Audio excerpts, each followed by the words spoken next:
Hey, what's up, Unbroken Nation? I think community, to be just very blunt with you, community starts in the moment that you understand that the only way that you overcome is by first asking for assistance.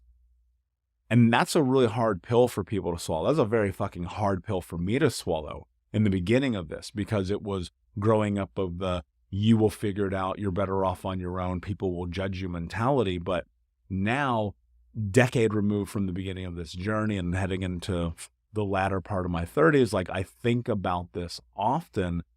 Community is everything. If you don't have community, I'm going to break it to you right now, you're not going to be successful in life. And you may be thinking, well, I don't have community. How do I find community?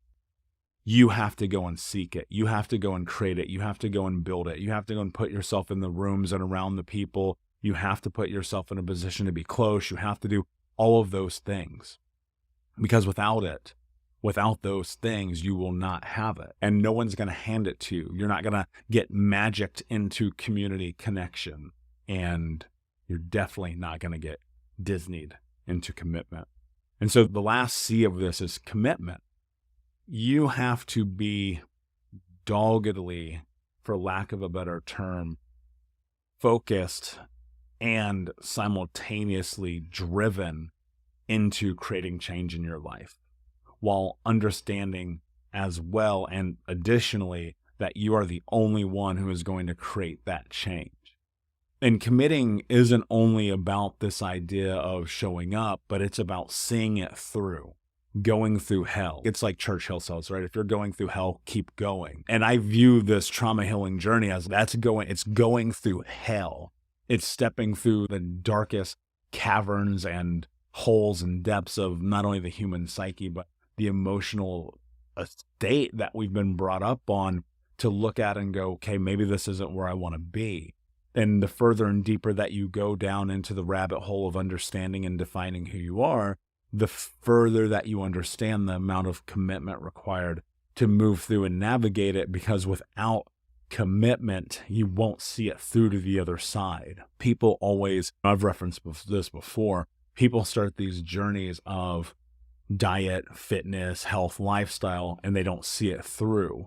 Even they'll have a why. They'll be like, this is my why. But they don't have the commitment that it takes to do it, because it's arduous at times. And in fact, I'll argue healing trauma is the hardest thing you'll ever do. Why? Because at the backside of all the effort, there's still always one more step. There's always one more thing to do.